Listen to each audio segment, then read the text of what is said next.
If you liked the video and it helped you, you can like and support me. In order not to miss my videos, you can subscribe to my channel and turn on notifications. If McLaren's sports cars are too hardcore, the automaker also has its GT, a mid-engine supercar in Grand Touring guise. The two-seat exotic is built for comfort on long hauls and thrills on winding back roads. Introduced for 2020, the GT returns for 2023 with no changes. A Grand Tour should be different from a traditional sports car, and in that regard the GT is a good first step from McLaren. It supplements a range of track-grade supercars with a more upscale offering, the automaker producing an alluring coupe that's not just comfortable but livable. It's also quick, its ride is spectacular, and we can think of no other car in its class with this amount of cargo space. Demerits include a coarse powertrain at slow speeds and an infotainment touchscreen that washes out in sunlight and can be both fussy and confusing to use. Additionally, the bar for refinement is set high in this segment, and the GT doesn't offer the same experience as competitors like the Aston Martin DB11 V8 or Bentley Continental GT. The best way to love the GT might be to embrace what it is, an unapologetically sporty Grand Tourer. From the factory, the 2023 GT is supplied with all manner of convenience features. Standard equipment includes self-leveling automatic LED headlights, soft close doors, rain-sensing wipers, and front and rear parking sensors. Inside, all GTs get a push-button start, auto-dimming rearview mirror, electronic parking brake, 7.0-inch central touchscreen, and 12.3-inch gauge cluster display.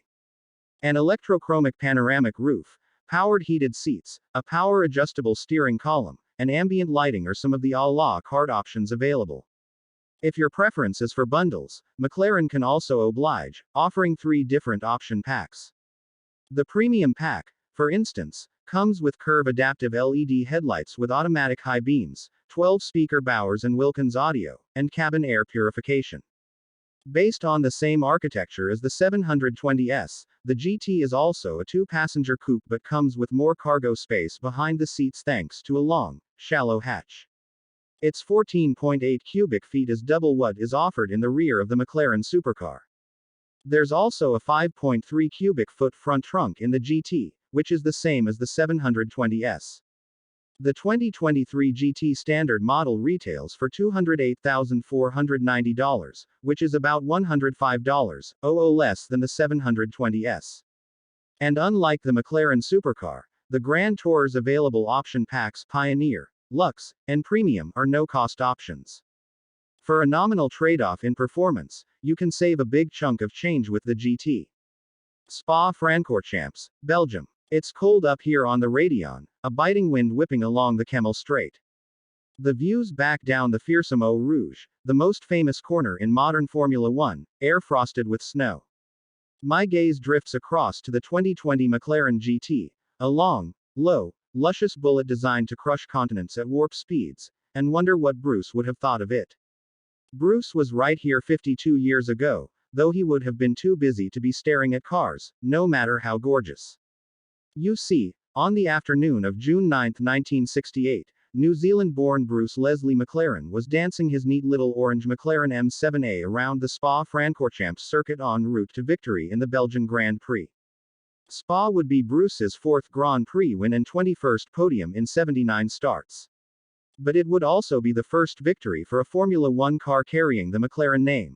More than a half-century on, McLaren is one of the most storied names in F1 history, having notched up 182 wins, 12 Drivers' Championships, and 8 Constructors' Championships. The McLaren GT is the product of a company spun off that success. McLaren Automotive will celebrate its 10th anniversary this year. Bruce would have understood this transformation because when he was killed testing the McLaren M8D Can-Am racer at Goodwood 2 years later, he also was working on a GT road car of his own. The McLaren M6 GT. The M6 GT was little more than a race car made street legal, a coupe body mounted on an M6B Can-Am chassis, with a thundering mid-mounted Chevy small block providing the motive power. Bruce planned to build 250 units. That plan died with him at Goodwood that day. Unlike the M6 GT, the 2020 McLaren GT was designed as a road car from the wheels up. Bruce would appreciate the race car engineering in it. The GT's carbon fiber structure was pioneered by the McLaren M4/1 F1 car in 1981 and helps contribute to its impressively low mass. At just under 3,400 pounds, the GT weighs 150 pounds less than a Porsche 911 Turbo S, 700 pounds less than a Ferrari GT4 Lusso T, 800 pounds less than an Aston Martin DBS Superleggera, and 3/4 of a ton less than a Bentley Continental GT Coupe. Less weight, as Bruce well understood, helps performance.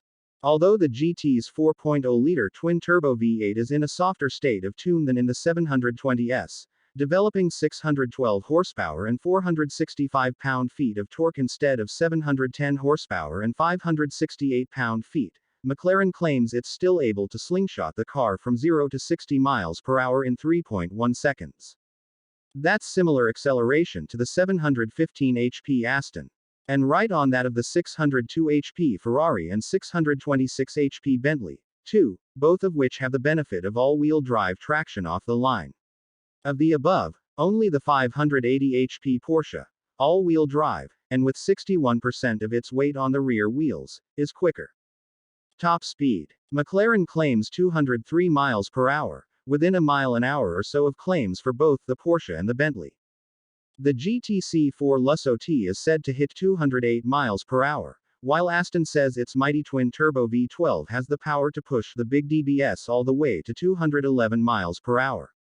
Outside Germany, however, and perhaps a few quiet, empty roads in the Middle East and sub-Saharan Africa, these numbers are meaningless. Suffice it to say the McLaren GT is a suitably fast Gran Turismo, faster, even, than Bruce imagined his M6 GT, said at the time to be good for 165 miles per hour, could be. With challenging corners, dramatic elevation changes and breathtaking high-speed sections, Spa-Francorchamps is, along with the Nürburgring Nordschleife and Australia's Mount Panorama at Bathurst, a favorite among top race drivers. At 4.3 miles, it's the longest track of the modern F1 era, and one of the fastest, with Ferrari driver Charles Leclerc averaging almost 153 miles per hour on his pole-winning lap for last year's Belgian Grand Prix. But it's a shadow of the 8.7-mile monster it was when Bruce raced here, a track so fast that 1968 pole-sitter Chris Amon's average speed was about the same as Leclerc's, in a Ferrari with 40% the power, a manual transmission, steel brakes, and a fraction of the mechanical and aerodynamic grip. In Bruce's day, the track continued straight past Les Combes, where the modern circuit dives precipitously downhill, and onto the town of Stavelot. It was, as it is today, a public road that swept off the ridge and down through the forest and into open farmland, flat out, Top Gear territory in a late 60s Grand Prix car. I'm struck, as the GT loafs along at 60 miles per hour, by the total lack of runoff room. Ditches and fences and telegraph poles and trees, even houses, lurk everywhere, right at the edge of the tarmac. The Mazda kink is, at these speeds, a gentle left-right sweep punctuating two 1.5-mile straights. But three-time world champion Jackie Stewart, who crashed here in 1966, ending up upside down in the cellar of a farmhouse in his BRM, soaked in fuel, called it the most difficult corner in the world. In 1968, Bruce would have arrived at the kink at somewhere north of 180 miles per hour and merely lifted, feathering the gas to steady the M7A through the left-hander before getting back on it for the right, and threading the needle between houses on either side of the track to stay flat all the way to the sweeping right-hander at Stavelot. I amble